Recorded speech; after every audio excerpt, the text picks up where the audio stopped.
Hello friend, कैसे हैं। स्वागत है आप लोग आदर्श एकेडमी क्लासेस में। चलिए, और आज हम लेके हाजिर है सेट नंबर 41। तो चलिए, पहला क्वेश्चन देखिए क्या कहता है। पहला क्वेश्चन कहता है कि फेमटो का एक फेमटो कितने के बराबर होता है। पहला क्वेश्चन तो क्या कहता है, फेमटो का मान कितना होता है। ऑप्शन देखिए, बनाइए आप लोग, कोशिश कीजिए क्या होगा। तो इसका जो आंसर हो जाएगा वह ए नंबर हो जाएगा। 10 के पावर 15 जो है, 10 के पावर -15 जो है वह फेमटो का मान होता है। और एक्स्ट्रा और पॉइंट लिखिएगा, परीक्षा में बराबर पूछता है, सारे पॉइंट लिख लीजिएगा। एटो का मान पूछ लिखिएगा, एटो का मान 10 के पावर -18 होता है। अगर आपसे पीको का मान पूछ लिखिए 10 के पावर -12 होता है। नैनो का मान लिखिए 10 के पावर -9 होता है। माइक्रो का मान लिखिए 10 के पावर 6 होता है। मिली का मान लिखिए 10 के पावर -3 होता है। सेंटी का मान लिखिए 10 के पावर -2 होता है। और डेसी का मान 10 के पावर -1 होता है। सारे पर अच्छे से नोट कर लीजिएगा मेरे भाई, यहाँ से परीक्षा में टपकता है। पिछले टेस्ट में अब देखे होंगे तो उसमें जो है हेक्सापेटाटेरा जीगा का मान जो है सारे पॉइंट दिखा दिए थे। चलिए देखते हैं दूसरा सवाल की ओर।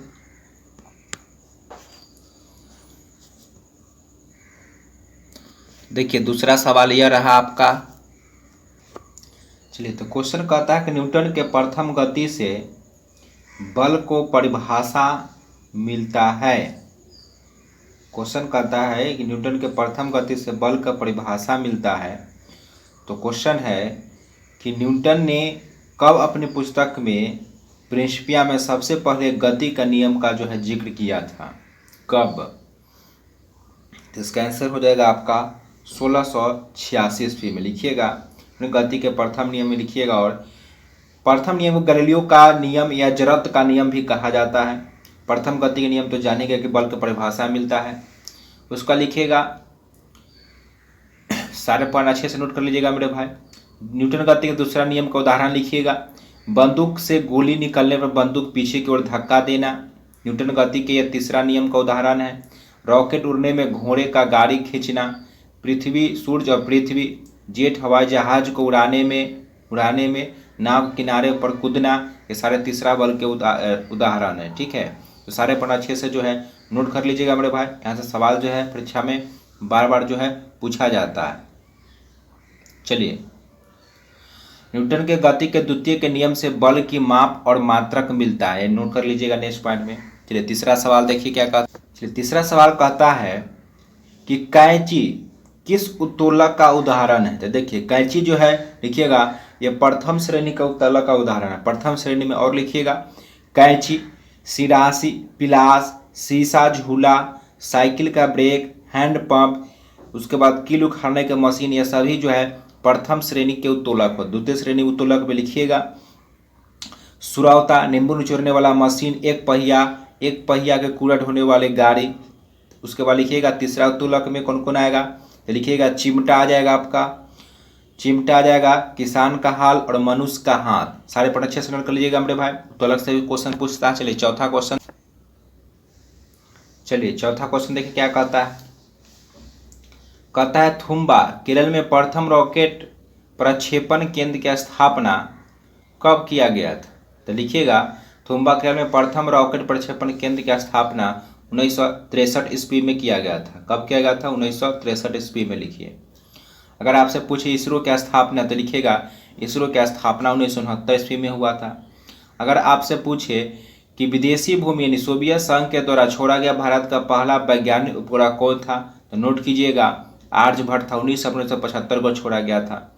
अगर आपसे पूछे भारत का पहला भूमिगत परमाणु विस्फोट कब किया गया, तो नोट कीजिएगा 18 मई 1974 ईस्वी को जो है किया गया।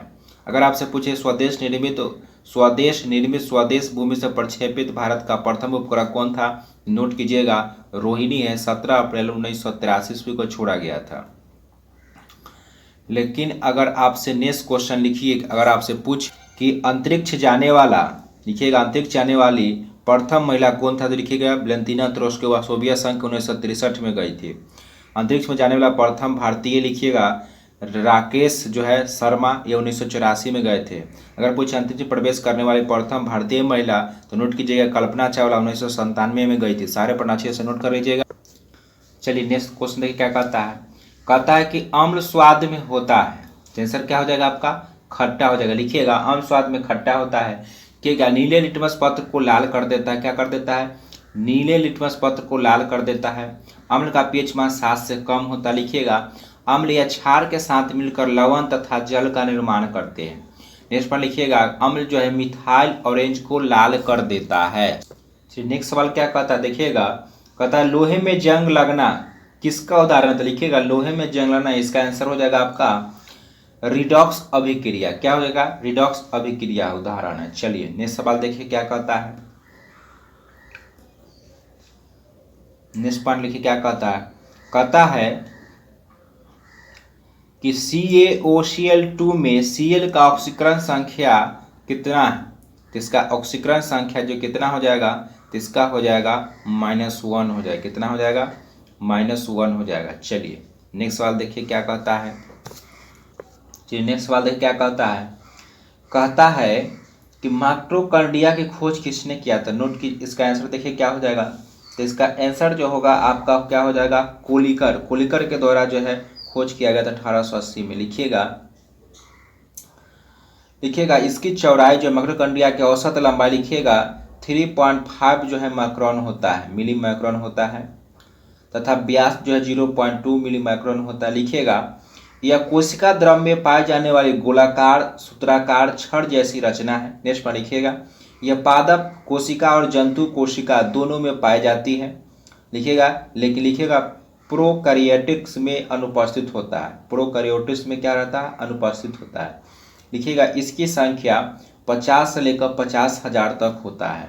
चलिए नेक्स्ट सवाल देखते हैं क्या कहता है। लिखिएगा क्वेश्चन नेक्स्ट पॉइंट देखिए क्या कहता है। कहता है राइबोसोम का कार्य है। तो इसका आंसर जो हो जाएगा आपका सभी हो जाएगा। लिखिए सभी हो जाएगा। कोशिका में पाया जाने वाला सबसे छोटा अधिकांश भाग को क्या कहते हैं? राइबोसोम कहते हैं। यह झिल्ली विहीन रचना है। इसका आकार जो है 50A और 200A प्रकार का होता है। इसका निर्माण जो है प्रोटीन, इसका निर्माण RNA और प्रोटीन से मिलकर जो है बना होता है। ठीक है, सारे पढ़ना अच्छे से नोट कर लीजिएगा। चलिए नेक्स्ट सवाल देखिए। नेक्स्ट सवाल देखिए क्या कहता है। कहता है एंथ्रेक्स रोग किसके कारण होता है। तो लिखिएगा एंथ्रेक्स रोग जो है इसका आंसर हो जाएगा ए जीवाणु के कारण होता है। उसके बाद देखिए जॉन रोग, ये भी लिखिए जीवाणु के कारण होता है। थनैला रोग लिखिए ये भी जो है जीवाणु के कारण होता है। उसके बाद नेक्स्ट लिखिएगा रानीखेत, तो यह जो है विषाणु के कारण होता है। चलिए तो नेक्स्ट सवाल देखते हैं। चलिए नेक्स्ट सवाल देखिए क्या कहता है। कहता है कि अशोक को कौन से पत्नी था जिसने उसको प्रभावित किया। तो किसने प्रभावित किया। तो लिखिएगा इसका आंसर हो जाएगा आपका बी नंबर कारुवाकी। लिखिएगा अशोक ने अपने सभी अभिलेखों में एकरूपता से प्राकृत भाषा का जो है प्रयोग किया गया। किस प्राकृत भाषा का प्रयोग किया था। तो लिखिएगा अर्धमगधी का प्रयोग किया गया। लिखिएगा अशोक को दीवान प्रियदर्शी के नाम से भी जाना जाता है। नेक्स्ट में लिखिएगा कलिंग युद्ध का वर्णन अशोक के 13वें शिलालेख में पड़ता है। लिखिएगा 261 ईस्वी पूर्व में कलिंग युद्ध हुआ था। चलिए नेक्स्ट पर लिखिएगा अशोक ने, अगर आपसे पूछे अशोक ने किस शिलालेख में घोषणा किया कि सारी प्रजा मेरी संतान। तो लिखिएगा यह जो है प्रथम कलिंग शिलालेख में घोषणा किया गया था। चलिए नेक्स्ट सवाल क्या कहता है। कहता है कि बंगाल के किस गवर्नर जनरल के काल में पिट्स इंडिया एक्ट जो है पारित किया गया था। लिखिएगा तो इसका आंसर हो जाएगा आपका ए नंबर वारेन हेस्टिंग्स। लिखिएगा 1784 में पिट्स इंडिया एक्ट जो है पारित किया गया था। अगर आपसे पूछे कि गोद प्रथा पर प्रतिबंध लगाने वाला गवर्नर कौन था। तो लिखिएगा यह डलहौजी था। कौन था? डलहौजी था। चलिए नेक्स्ट सवाल देखिए। कहता है कि भारतीय राजनीतिक व्यवस्था में इनमें से कौन जो है सर्वोच्च है। तो सर्वोच्च पर कौन हो जाएगा। तो इसमें सर्वोच्च पर जो है आपका आंसर हो जाएगा सी संविधान हो जाएगा। संसद में लिखिए संसद का गठन जो है राज्यसभा लोकसभा राष्ट्रपति मिलकर जो है होता है। लिखिएगा संसद का जिक्र अनुच्छेद 79 में, राज्यसभा का जिक्र जो है अनुच्छेद 80 में और लोकसभा का 81 में। सरला याद रखिएगा। लिखिएगा सर्वोच्च न्यायालय का गठन जो अनुच्छेद 124 के तहत होता है और राज्य में उच्च न्यायालय पूछे का गठन लिखिएगा 214 के तहत होता है। चलिए सारे पढ़ना अच्छे सुन कर लीजिएगा। चलिए नेक्स्ट सवाल देखिए। नेक्स्ट सवाल देखिए क्या कहता है। कहता है कि भारत में रुपए का अवमूल्यन पहली बार कब हुआ था। तो नोट कीजिएगा रुपए का अवमूल्यन कब होता है। तो नोट कीजिएगा जब मुद्रा के बाह्य अथवा आंतरिक मूल्य में कोई अंतर न हो तो इस अवस्था को कोई भी देश जो है अपने निर्यात को बढ़ाने के लिए जो है मुद्रा का अवमूल्यन करता है, ठीक है। और मुद्रा का अवमूल्यन लिखिए, पहली बार जो इसका आंसर हो गया आपका बी नंबर 1949 में जो है किया गया था। चलिए नेक्स्ट सवाल देखिए क्या कहता है। कहता है किसी राज्य में राज्यपाल की नियुक्ति संविधान के किस अनुच्छेद में वर्णित है।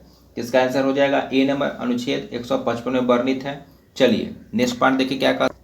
देखिए क्या कहता है नेक्स्ट सवाल। कहता है कि उड़ान एक गैस आधारित शक्ति परियोजना है, यह कहाँ स्थित है। तो आपका आंसर हो जाएगा महाराष्ट्र। लिखिएगा कि भारत में ऊर्जा का मुख्य स्रोत जो है वह तापीय है। लिखिएगा भारत में सबसे ज्यादा ताप विद्युत उत्पादन करने वाला राज्य पूछे तो लिखिए महाराष्ट्र है। लिखिए ऊर्जा संरक्षण अधिनियम सब कब से प्रभावी हुआ। तो लिखिए 2001 से प्रभावी हुआ। चलिए सारे पढ़ना अच्छे से नोट कर लीजिएगा। चलिए नेक्स्ट सवाल देख। नेक्स्ट सवाल कहता है फाउंटेन ऑफ वेल्थ कहाँ स्थित है। तो लिखिए फाउंटेन ऑफ वेल्थ जो है इसका आंसर हो जाएगा ए नंबर सिंगापुर में स्थित है। अगर आपसे पूछे कि कुद्र वृत्त का संबंध किससे है तो लिखिएगा जम्मू कश्मीर से है।